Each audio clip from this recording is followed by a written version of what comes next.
Hello friends, today in this video I'm going to show you how to make a South Indian snack, murukku.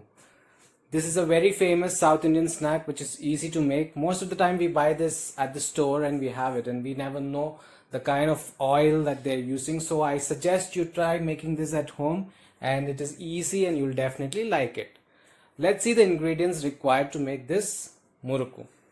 So the ingredients are simple, it's all available at home. 1 kg of rice flour,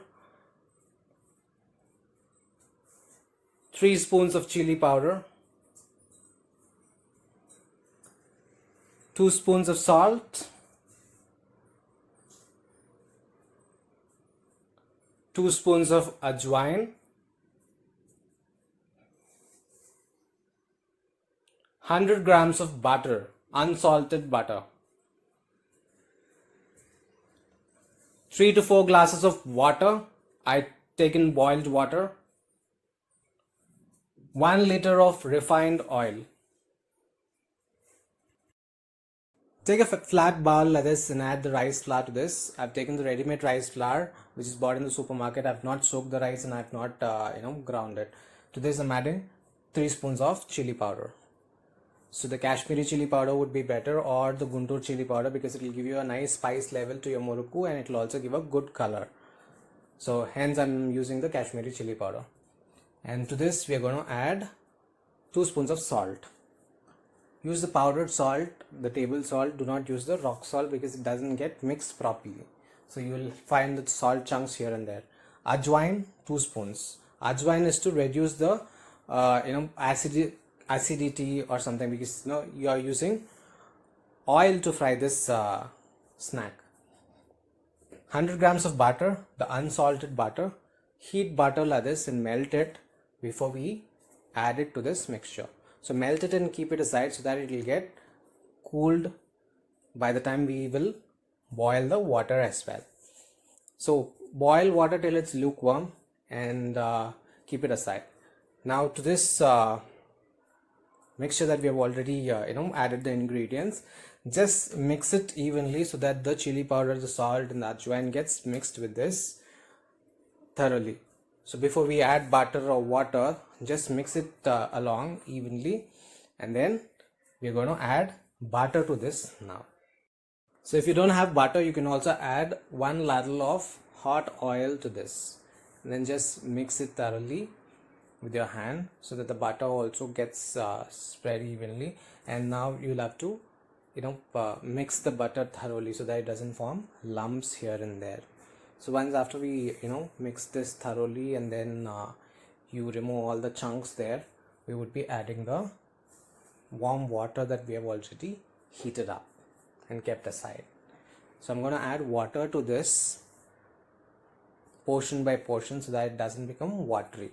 So you just have to knead this just the way that you do it for a roti consistency, right? It should not be very hard, neither it should be too loose. Okay, it should be a little soft.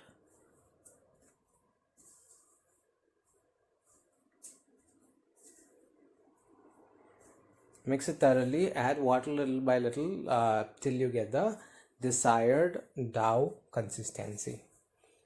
See, now you see this dough, it has to be like this. Since the quantity is more, I'm splitting this into 2 parts and mixing it together, and then I'm going to get both the portions together finally.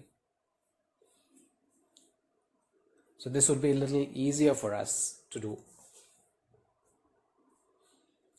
Now you see at this level, this is also not getting stick to the bottom of the vessel. Initially it was stuck to the bottom of the vessel. Now you see it is coming fine without sticking to the bottom of the vessel that we've taken. So this should be the consistency, and it should not be very soft, neither it should be like a chapati consistency. So this is the consistency that you will have to get it. So take a murukku maker and then drop in this and make shapes like this, or the desired shapes that you want, in a polythene cover like this. So you see, you can take this in your hand and drop it in the hot oil and then fry it. Drop it one by one, and do not throw it so that it doesn't break. So you'll have to be very careful when you drop it in the hot oil, and you'll have to take some precautions that the oil doesn't splash on your face. So stay at a little distance and then drop this slowly to the oil.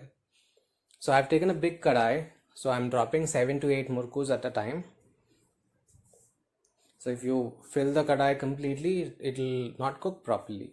Now you see the kind of bubbles that are coming up. So this is getting cooked. So once it gets cooked, these bubbles will not be appearing, and you will not get that hissy kind of noise in your oil. So that is when you know that the murku is almost ready. So meanwhile, you tilt it to the other side and keep frying this.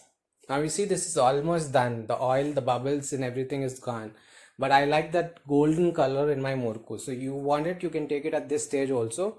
But I'll fry it for a little more time till it becomes a little golden color. So that's very crispy and chunky, and then that fried taste is really nice when it is in golden color. So this is the stage that you'll have to remove your murku. This is the golden color that I was talking about. So take this, just filter the oil and transfer it to a bowl. So this murku doesn't consume much of oil because I have not added urad dal or the chana dal that is usually added. So I'm just doing it in rice flour because it doesn't catch much of oil. And we have added butter, that is also a reason that it doesn't catch much oil. You see now this murku is crispy and very crunchy, and you also get the sound when you break it. So this is how your murku has to be, and there is no oil also, see, when you touch this. So tasty murku is ready, guys. Try this and definitely share your comments.